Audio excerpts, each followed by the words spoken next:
नाशिक जिल्हा न्यायालयातून एक मोठी आणि खळबळजनक बातमी समोर आली आहे.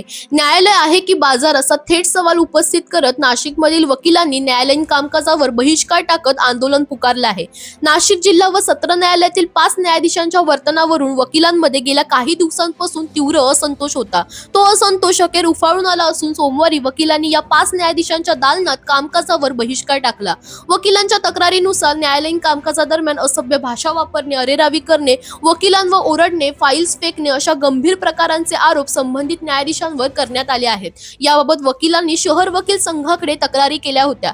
यानंतर प्रधान जिल्हा न्यायाधीश S.T. जगमलानी यांच्याकडे तोंडी आणि लेखी स्वरूपात तक्रारी देण्यात आल्या. तसेच पालक न्यायाधीश आणि मुंबई उच्च न्यायालयातील न्यायमूर्ती सारंग कोतवाल यांच्याकडे ही लेखी तक्रार करण्यात आल्या. मात्र या तक्रारींवर कोणतीही ठोस कारवाई झाली नसल्याचा आरोप वकील संघाने केला आहे.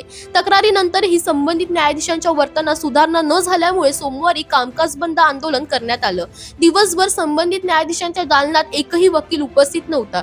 तर न्यायालय परिसरात वकिलांनी निदर्शने केली. दरम्यान याच आंदोलनाच्या पार्श्वभूमीवर युवा विधिज्ञांनी आणखीन एक मागणी लावून धरली आहे. ऑल इंडिया बार कौन्सिल परीक्षा उत्तर महाराष्ट्रात कुठेही नसल्याने विद्यार्थ्यांना मुंबई किंवा छत्रपती संभाजीनगरला जावं लागतं. त्यामुळे नाशिकमध्येच परीक्षा केंद्र सुरू करण्यात यावं अशी मागणी करण्यात येत आहे. आता या आंदोलनानंतर प्रशासन आणि उच्च न्यायालयाकडून काय भूमिका घेतली जाते आता याकडे सर्वांचंच लक्ष लागलं आहे. दरम्यान तुम्हालाही अशाच अपडेट्स हव्या असतील तर इंडिया लीडरला फॉलो करायला विसरू नका.